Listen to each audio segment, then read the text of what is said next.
Hello, everybody. It's Ken Faulkner. Well, Christmas is over. Um, Actually, I haven't gotten any of my presents yet because naughty list. Now, we kind of postponed our Christmas to coincide with available family members, so we're actually doing it tomorrow. But anyway, I don't know. I may not get a knife for Christmas specifically, but don't worry, I got myself covered just in case. And we'll get into that later in the year. Now, this is concluding. This is wrapping up the end of the year knives I bought in 2025, and yeah, we've done a lot with it. We did 4 pieces, cut it into four for all the knives because there's a lot of knives right there. I can't remember what the final number was, but it was a lot. And then we started going into, I had help from people in the comments give me suggestions, good suggestions. So we did fixed blades, we did slip joints, we did budget. So we and budget, for me, and I say it a lot, I guess, $100. And then now it's just, no holes barred. This is like the top of the top. It has nothing to do with the category. It just and when I went into the collection thing, I thought I would do like a little battle at the end of each one, but it took so long for each collection that I just couldn't do it. So I had to kind of do that in the background, on my own, not on a video. And so here I got them. So in this case, and it's not true with the other ones necessarily, because that kind of was more of an afterthought. I was planning on this from the beginning. I took two from each category, and when I say category, I did it in 3 month increments, meaning the first 3 months, second 3 months, third, fourth, equals 12, right? So it's two from each segment of the year. So it may not this group of knives would be different if I were to take the whole batch and try to pick them out. But it's just too much to eliminate and get down to it. And the reality is, if I redid this today, I would probably come up with different knives. It's just I'm very moody about my knives. I don't know if other people are. Hopefully I'm not the only one. But the thing is that, and you see that with my buying. I'll get into kind of a roll through the year and different things. I'll buy more fixed blades during some parts of the year, more slip joints during some parts of the year. Some smaller knives. It's interesting when I was looking at the table. I'm going, well, I set this up across the year. This is the first knife to the last knife that I bought, and you can see a trend. And I didn't do it on purpose, but it's like they got bigger and bigger and bigger and bigger. This one kind of probably the largest, but yeah, they got bigger, and I don't know, it's just because I used to really be into big knives. I still am, definitely, obviously. Maybe not so much like, I always wanted to get one of those Cold Steel Espada XLs, just to have it, just to have this monster sword thing. But that kind of ties me into my roots of like some of the swords that I bought when I was a kid, or when I say kid, being I'm over 60 now, guys. So I'm thinking like back in my 20s and stuff. But I had like two-handed swords and big old, axes and crazy stuff, and it was always bigger is better. So I think there's some of that. And getting into knife collecting, it was definitely earlier on. I was more into the bigger stuff. I think I've learned to appreciate smaller knives. But yeah, there's days where the big knife is going to win, and days when the small knife is going to win. So I mean, what I picked today as my favorite could change tomorrow. It really is like that. Certainly, I have certain knives that I have been longing for a long, long time. Some examples of that would be the 8020. And of course, the 8020 hasn't been around that long, but it's been a long time that I've been wanting to get that one.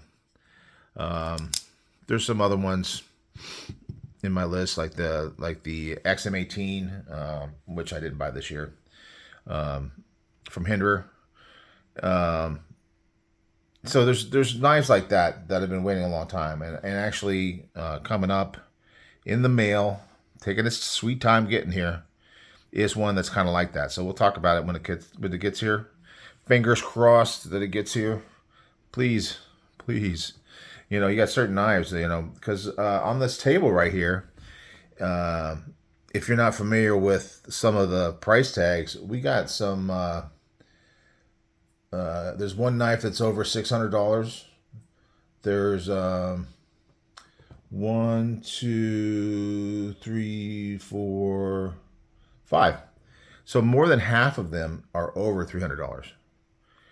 And I don't know if I'm a knife elitist. If you get what I mean. I mean, certainly when I started collecting knives, it was not really my intention to necessarily have these really expensive knives. I dreamed of it a lot of times, but But anyway, it seems like I was just thinking about it as I was putting this together and kind of recognizing what this list looks like, and thinking about, I guess once you start getting into the more expensive knives, that tends to be a go-to for favoritism to a certain extent. I still like my budget knives, and I do get them.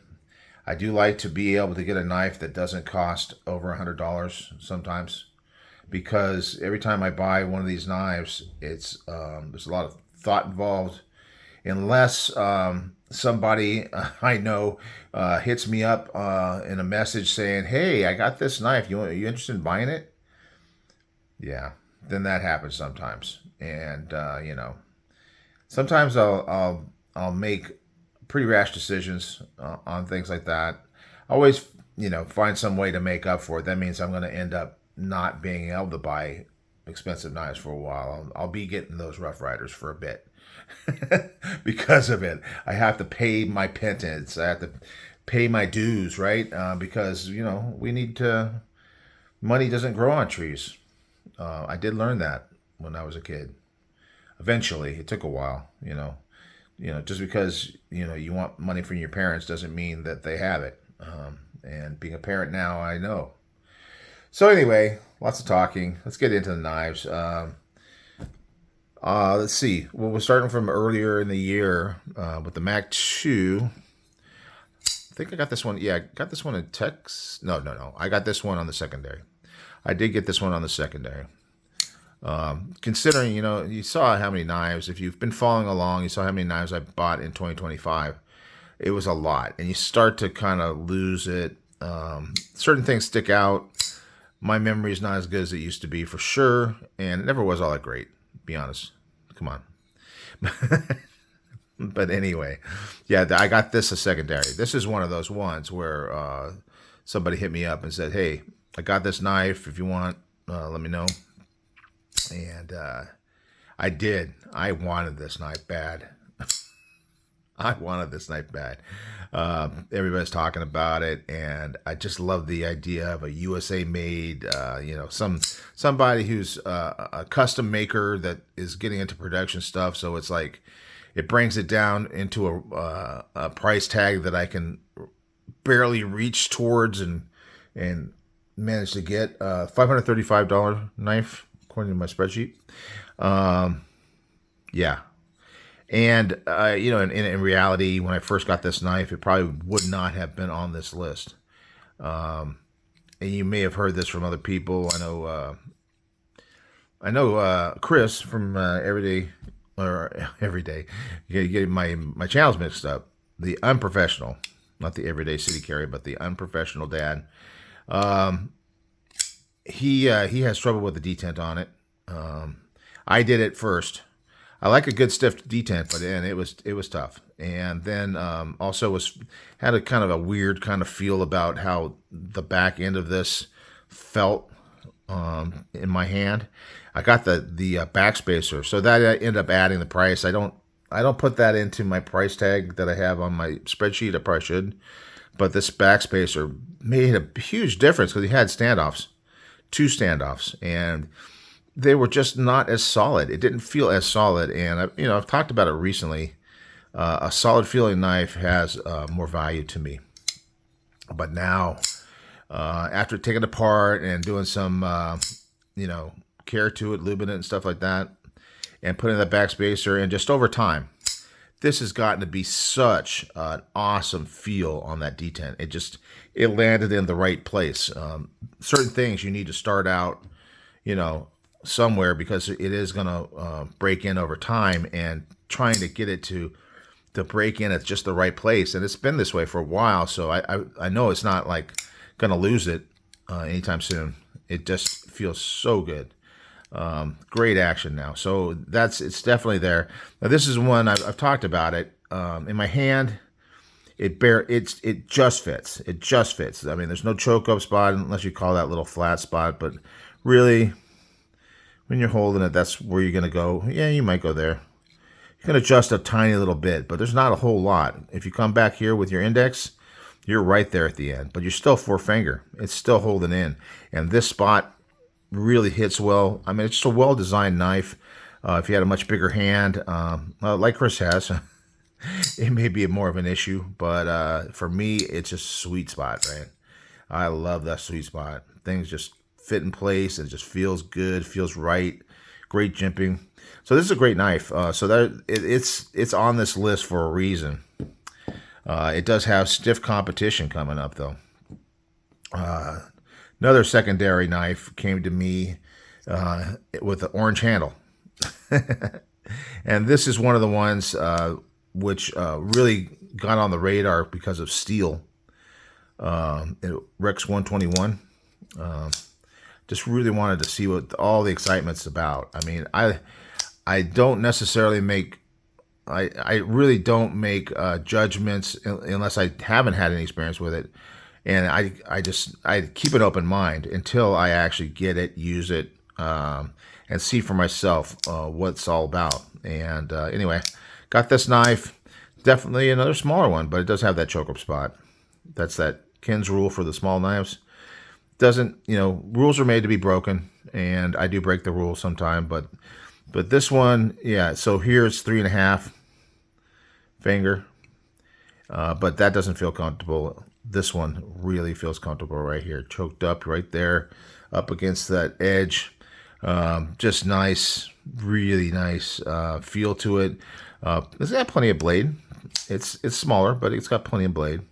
And yeah, when I first got it, wouldn't have been on this list, but then and it started out at a $255 price tag, and then we went to my first time working with AWT or buying something from AWT as an Advanced Weapon Tech, I think, something along those lines. But anyway, I heard a lot about them, and I was really glad to have an opportunity to try one out. And these nice, I love that color. I like earth tones. You kind of see it in here. I mean, they're all kind of muted, earthy tones. I like that. And this one kind of stands out. It's a little different and so nice. And the grind lines on that blade are beautiful. Spyderco just does some great work. Yeah, I was kind of unhappy that the Sage 6 came out and it had the button until I found the perfect CME for this. It came out so good. Look how it just blends in so nice. And it works really well. My second CME, oh damn it, never mind. My spreadsheet. I'll open it up again. Anyway, sorry, squirrel. I got distracted. Yeah, it's coming. So this just came together over time. I could get a new clip. Maybe I will at some point, but I really am okay with wire clips. I have got to be completely honest about that because some people really don't like them. But, I really like to make decisions on my own and based on my own experience. And I really like wire clips because I don't necessarily need to dump them, and some people do. They need to get that aftermarket, and Lynch has great clips, and I bought them before, and they are really reasonably priced for what they are, and they do add value to the knife, and maybe I could find one. But yeah, this is nice because the color matches the blade. It's got that kind of, what's the term that I'm trying to think of? Satin look to it. I haven't actually gone and replaced like hardware and stuff. I know there's lots of mods that you can do with knives. Man, look at how it fits in my hand. It's just like, it's a small knife, but it's not small. It's not too small. It fits just right, like the Mac 2, It just a really good fit in my hand. And if it was a little bit smaller, there'd be a problem. But it's just like right there in that sweet spot. There it is. And we're staying in that sweet spot with the Schlichbui. Man, that's a real beauty. It's a beauty. It looks so, again, that color is so nice, that kind of muted, again, the wire clip, muted kind of look, but just looks classy. It's just got so much class to it. The grinds are beautiful. Again, Spyderco with a in this shape, in this buoy shape. Great jumping up here.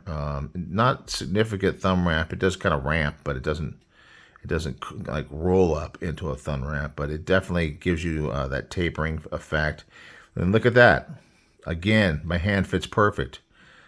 I think I got lucky with my hand size, because I often find myself in this position where if my hand was a little bit bigger, it just wouldn't work out. And if it's a little bit smaller, yeah, it would work, but it wouldn't be that like a glove, like Bees would say, like a glove. I'm not nearly as good at that as he is. I'm never going to try to compete with that man. Anyway, just beautiful. Secondary market on this guy.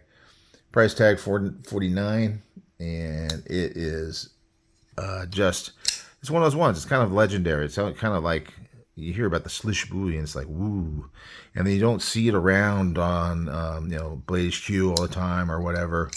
And so yeah, this was a secondary market one. Get a lot of nice knives through secondary. A lot of nice knives. And next one, I bought this one new. So secondary. Bought this one new at Blade Show. That's kind of I get a lot of nice knives at Blade Show too.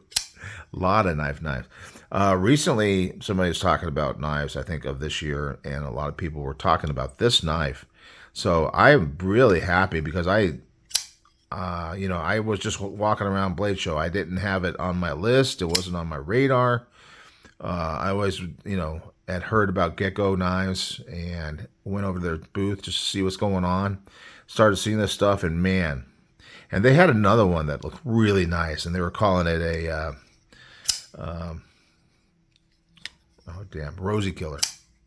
They were saying everybody's calling it a Rosy Killer. I'm going, well, I like this knife. I really liked it. I mean, that Rosy Killer, I can't remember the name of it is, but it's a really nice knife as well. But I love this. I love the shape of it, and even after buying it, just love it. I mean, the way I like when a liner lock has access on this side, so that when you're holding it in your hand, it works like a frame lock, in that you're keeping it closed with pressure from your finger on it. And it's got great access. The titanium, this dark wash, is beautiful with the micro milling is so good. The clip is just, I know Gecko Customs, but I know them from, or they would like have knives from other companies, and they would customize and make them look crazy good. So clearly artistic and functional knowledge of knife making has been put into this knife, and everything about it really works well. Can't see now. Gecko Customs. This is a USA made. So I don't know if they're making their own knives. They may be, or they have some high end people doing it for them. But it's just beautiful, beautiful. I definitely want to check out that other knife, the Rosie Killer that they were calling it. I can't remember what it's called. I think you can go on their website and probably tell which one that was.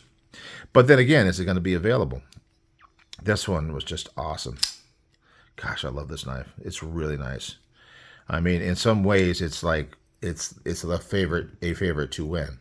But then there's such stiff competition here. If you look at these knives, when you're buying lots of knives like I do, lots of knives, it's it's hard to compete in that, especially when you're able to occasionally drop some serious money. This Pictus was $239, which is a great price.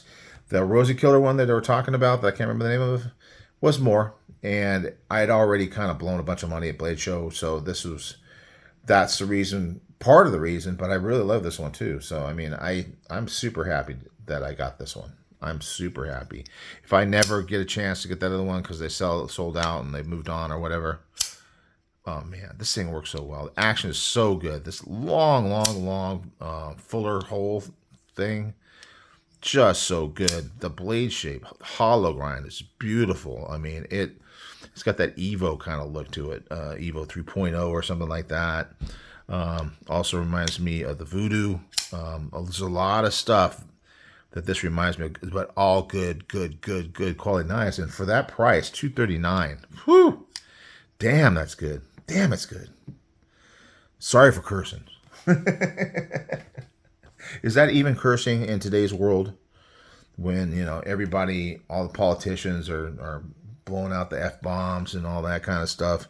It's funny when my kids were growing up and they became like young adults, and all of a sudden they're throwing them out in front of me. Oh, sorry, Dad. Sorry, Dad. It's like, but it's like they're talking with their friends. And just same thing with most of us guys and probably the ladies too. You're talking with your friends and you're throwing out F-bombs and stuff like that. And some people are better at, not saying it when they're around, if they're at church or, something like that. Court of law, hopefully that's not a common occurrence. That kind of thing. All right. Getting on with it. Okay, so we covered the first 3 months, which would be January, February, March. And then April, May, June. That's why we're getting into Blade Show here. And now this guy here is still... Nope. It's moving on into June, July, August, and September. Okay. So, yeah. This one is one that I've been wanting. I got a couple of Kungwus. Really liked them prior to... the Padres showing up on the scene, and just thought, man, these are great quality knives. And then the Padre showed up, and man, oh, so nice. So the Padre, that's $299. Just squeezed it under that $300 mark. But man, this is a great knife. But it took me quite a while to finally, these things have been out for a while, right? I don't know exactly what year they came out, what month they came out, but yeah, I wanted one since early on, and I just, I probably just ended up buying a lot of these ones that showed up on my doorstep kind of thing, and I just couldn't squeeze the funds out for it. But I finally did, and I just said, nope, I've been wanting it this long. I love this blade shape. I love that curve thing. I've talked about that quite a bit. It looks like an Evo 3.0, which I just love that whole look. It kind of has that Spyderco tall, flat grind thing. I mean, there's so much about this that I love. I love what they do. What Kungwu does with their milling is kind of sets them apart. This clip is very cool. It's just a different kind of thing. I mean, they're not blending in at all. It even has like a Zircotai, I guess, or it's either Zircotai or Mogatai. I can't say which one. I think it's a Zirc because of that dark color. Pivot collars. I have to look up the stats. Don't have that on my spreadsheet. blade steel. I guess we haven't really talked too much. We talked about the Rex 2021 over here, but I mean, we started out down this with MagnaCut Rex 121. This one's M390 S90V. Of course, this is an older design. It's been out, that was probably predated all the MagnaCuts and all that kind of stuff. S90V, and this one here is Vanex. Woohoo! Vanex. So that's a real nice little steel there. And a lot of people have been talking about Vanex lately. How corrosion resistant it is. Nice knife. Man. And the action, I think it still needs to wear in a little bit. I got to carry this more because it has that stone wash, and then when the stone wash gets onto the detent track, it takes a while, and you can kind of hear it almost. It's got great action, but you can it kind of has a feel and hear and a sound of a little bit of dragging across a chalkboard, or not really a chalkboard, but just kind of a rougher surface. But of course, that works in over time. You get your detent track. Feels so good in hand. I mean, you can come back here and it feels good. Up here, feels even better. Got plenty of room either side. You're still forefinger in the back, but it just locks in up here. So you have your options. You can do, if you need a little more reach, I got to get to that thing. But if you want to choke up and get that, leverage into your cut, man, it's a great knife. I really like this knife. For some reason, for a lot of reasons, that one's top of the. That's the thing is every one of these knives I like for different reasons, and then when you try to decide which one's best, it's so hard for me. I don't know if you guys have an easier time with that kind of stuff. And like I say, it'll change from day to day, and I just have to kind of just make a decision. MD 20.5 secondary market. Apparently, this is like a kind of a hard one to find with the DLC coating on the blade, DLC on the hardware, and it came that way. And this G10, this gray, looks really nice. I've thought about going titanium on the scales on this, and I may at some point, but that gray G10 with that really good texture is nice, really, really nice. The action on this, I mean, when you have a 20.5 and you think about how great it is, and you get a shark cub or whatever, all these other ones, the Flightanium one that has a shark lock as well. If you get one of these, it's just like so much nicer. You don't really get that sharp. I mean, you still see it, but you don't feel it as much. It just is so easy to access the work the lock. Yeah, I mean, I know it's that spring detent thing, but they dial it in really well. I think that Demko just really does a good job with that, especially when you're talking about these knives. So this one is about $500 for this one. It's a MG AD 20S. So it is a slim version, a little bit thinner. MG machine ground. There was like a certain number of these made, and so that makes it a little bit more desirable. So, it doesn't really make as much difference to me. It's kind of cool to have something that's a lower number count that they made, but I want a knife that I really can relate to and just feel good with, and in the hand and in the action and all the things related to it, and just have the look of it. Yeah, I love this knife. If they had made thousands of them, I'd still love this knife. I might not have had to pay as much as I did for it if that was the case, but that's okay. I got it on secondary, so I didn't pay the full price. But yeah, it's definitely one of those knives that's kind of cool to have in the collection. I mean, there's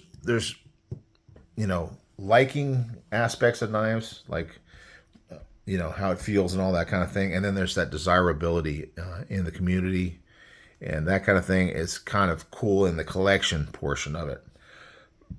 Basically, what I'm doing here is more of a liking for all the aspects, as far as how it, it feels. I connect with it. But there is that aspect of collection as well. You know, certain ones like the Slish Buoy. A little harder to get a hold of some of those kind of things. All right, so this was cool. After getting the Mac 2, saw that this was on the market, and I say that thing just barely fits in my hand. And not that that's a bad thing, but I do like a larger knife, and this one feels, you just feel like you have room. It's kind of like driving like a little economy car. And then this is not really an economy car. Maybe this is like a sports car, especially if you're a bigger guy. Getting in a sports car it's not too fun. It's not too fun. And this is more like getting into your truck. You just got room to get in there, and you got elbow room, and you can do stuff. I mean, it might be hell to park, but especially around here, crowded. LA's crowded. I mean, I'm sure some of you live in some big cities, but man, and I'm on the suburbs. It's just crowded, and the traffic, and why? Everybody's saying that everybody's leaving California. I just wish it would happen faster, because I'm not seeing it. It just seems like there's just more people on the freeway every day. Anyway, a little rant. Sorry. It happens on this channel. So anyway, yeah. So I got this Mac 2, and I got it, like I said, secondary. So I didn't really choose it necessarily, but I love it. But I also saw the ones that other people had with the milling on it, and I go, man, that'd be cool to have a milling. So I bought this one at Blade Show West. Yeah, it had to be West, because this is towards the end of the year. And they came up with this pattern just before the show. I think they first introduced it at the show. And heck, it's a honeycomb, paying a little homage to Bees and Bees Blades, because I owe him so much as far as my whole learning about knives. He's the guy that kind of taught me how to disassemble a knife through his videos. And, I obviously Bees isn't buying a whole lot of Dixons and things like that. I think I've kind of like moved on a little bit, but certainly I will never forget the fact that he kind of brought me up in my early days of knife collecting and really understanding and just telling me about what you should think about. And then I developed my own ideas and stuff like that, and price ranges, obviously. Because this is the $650 knife, $649. Great action, just beautiful. It cuts so well. Hollow grind, stone wash, beautiful. All those muted colors, kind of earthy kind of thing, just beautiful. Right in, just fits. There's like a little spot in my soul that this fits into. It's just amazing. I really like this knife. I know that it's not for everybody, and I've heard some people say it's too big for me or whatever, but the action. Love this knife. So this is definitely going to be the hard one to beat. And it may just, I'll try. I'll give it an honest try, but yeah, it may be just too hard to beat this guy for me, at least today. This one's a great knife. I had heard about it. Edge Mindset. If you haven't checked out his channel, he's definitely he's got a lot of Striders and a lot of cool stuff from Kung Wu. And coming from the Strider is the Dwayne Dwyer and Mick Strider combination of designers from the early days, and he's been around for a long time. I didn't find his channel until more recently, but he's been around for a long time, and he really knows his stuff, and he's very much a collector, and he very much likes what he likes. But anyway, he was talking about, he had an actual custom Dwayne Dwyer knife, but then he showed this one on his channel, and this was right shortly before I went to California Custom Knife Show, and man, he really got going, wow, for the price, because this one's $380. Obviously that's not cheap. They had cheaper ones. I've told the story of it and how it ended up being this one. They had the other ones. They had some of the ones with the SLD Magic and that San Mai kind of look to it, and they had some with some funky carbon fiber that probably a lot of people would like that more. And that's the one that I actually saw first. The guy said, "This is the only one I got," and he showed me that one. And then it's kind of like that haggling thing, like you're talking to that guy on the street corner or whatever, and you say, "Ah, no, no, I'm fine." And I'm starting to walk away from the booth, and he goes, "Oh, wait a minute, I have this one," and I'm going, "Oh yeah." And he probably suckered me in too, because if I'd seen it, if I hadn't like gone and said, I guess I'm not going to be able to get it, and had that feeling, and he just like drew me back in, and it was like, oh, $380, no problem. I love this knife. It just feels good. It's sharp though. I mean, it's aggressive, frag aggressive. So if your hands are sensitive, if you're like sensitive and you got feelings, fortunately I have no feelings, but man, yeah, it does feel, but it locks in because of it. It just locks in. It's like chink, like lock, and it locks down, and it doesn't really. I've never been super sensitive in my, I'm kind of heavy handed, that kind of person. Boy, it feels good. It feels good and solid. Yeah, I've been talking about that solid thing. It's just, it's fairly thick stock, nothing too overwhelming, nothing super fat here or anything like that. Not super big, but certainly full sized. Got that Strider, kind of that 2-finger groove thing that feels so good with the extra sharpening choil. 3V, 3V, the only one that they have, the only model that they have in 3V. Very cool. Only one in DLC, full DLC. So yeah, you got to pay extra for that kind of stuff, right? So yeah, I am super, super happy. I came home from that show with this one and a couple other great knives too. But man, so nice, so nice. Yes, I love it.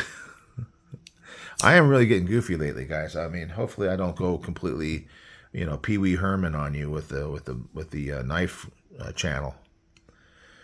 But man, I'm telling you, I really like knives. So let's get into it. Well, we have been talking about it, but we're gonna start picking. We're gonna start moving stuff to the side. Start doing that thing that we do. Boy, where do I even start with moving things to the side? I mean, there's not really a weak candidate on the table here. There is not a weak candidate. This is going to be hard. I think this guy is going to go. I mean, it is so sweet the way this thing has come together, and in the build from one piece to another thing, this thing has such good value to me. Such good value. I really love the way this thing's ended up. Really nice knife, and that's how it ended up on this list. I mean, I was already picking from like 20-something knives, 2 knives, and they're all knives I bought this year, so they're all kind of hot,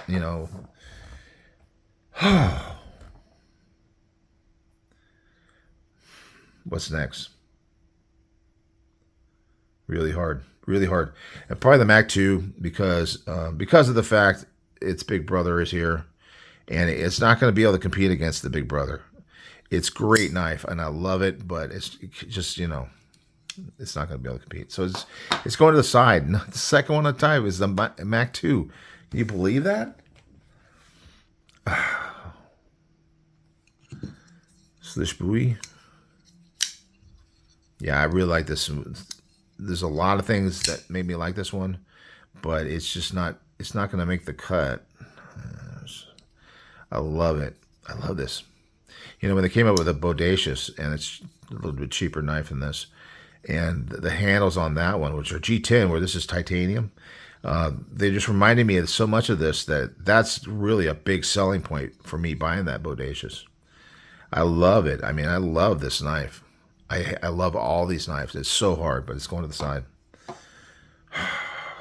What's next?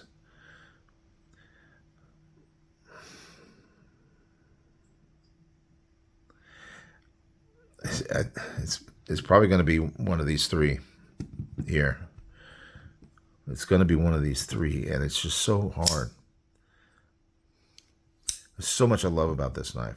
This one is just like, oh man. It's like almost any other knife than the ones that are on this list right here would not be beaten by, would not be able to beat this knife because it's such a great knife.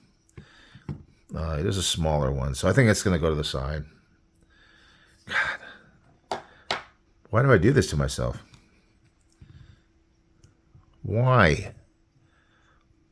I mean, it's not like I'm throwing it away or anything. I've still got it in the collection. I've been thinking about carrying the Kunwu for a while, so that one's staying out after the video. It's going to go in the pocket right away. What time is it? Oh yeah, okay, yeah. Got an hour before B starts.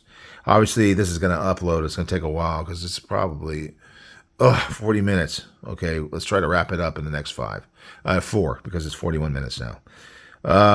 Okay, I just got to pick. I mean, because the thing is that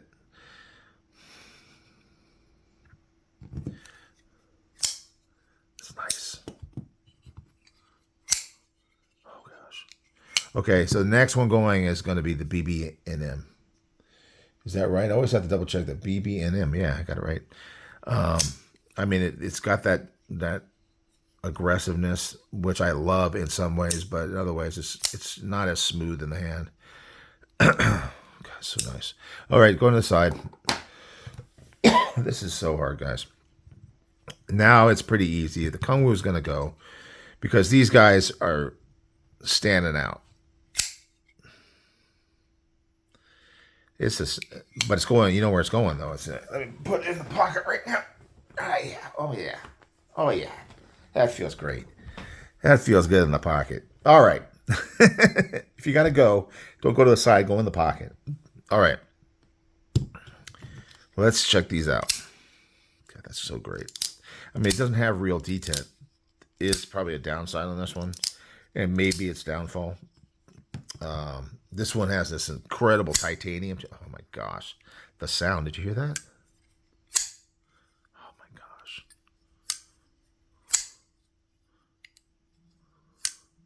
Oh my gosh, the sound! This has got its own. You hear that kind of a click, click, click, click. It's almost like a ratcheting kind of sound. There's like a Spanish knife, a Navaja or something like that. That's got this interesting lock that does. Oh, I'm so sad. That makes that kind of clicking sound. Gosh. Okay, yeah. I'm gonna just pull off the Band-Aid because I think it's really gonna go this way. It just has to, and I kind of predicted it already. Nice knife. Nice knife. All these knives are so nice, but it's going to the side. And the Dixon.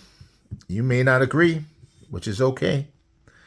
You notice I've been showing the show side lately, and it's working out for me, especially on these kind of mats where it's got kind of some places where, you know, but sometimes it makes the knife kind of sit sideways, and that's not necessarily good. Anyway, we're done. We got this one. We got, what is this, MagnaCut 2, right?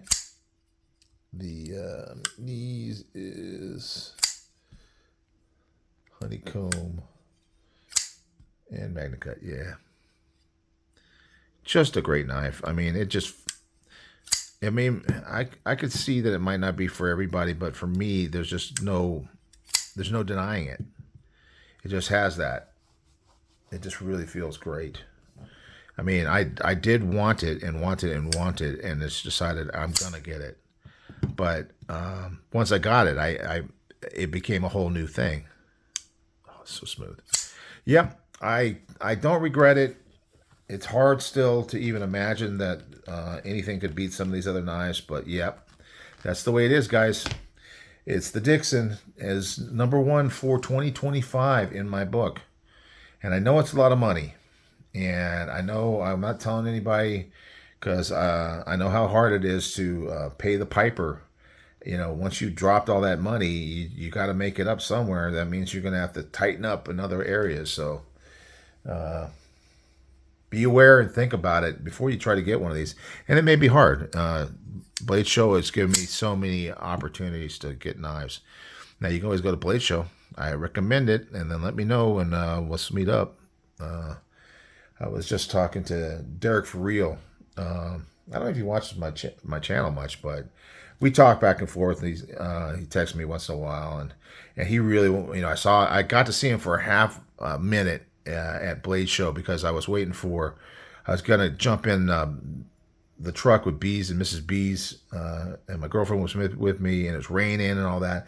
And so I was going, oh God, I got to go, because I'd been walking around and hadn't seen him, and then I didn't see him the rest of the show. It's just like that sometimes. But anyway, we're already talking about we're going to get together this year. Hopefully he's going to make it. He's got some good things coming back in his life. He's got struggles for sure, but he's got some good stuff back. So Derek, I'm really hoping and looking forward to seeing you at Blade Show next year, buddy. You take care. And for the rest of you guys, thank you so much for watching. I appreciate you putting up with the goofiness. Hopefully I can keep it in check and not go completely off the rails. So love you guys. And I will see you in Beast Live, probably before this one ever uploads because it's a long one. All right, guys, enough talking. Thanks for watching, and I will see you on the next one. Bye.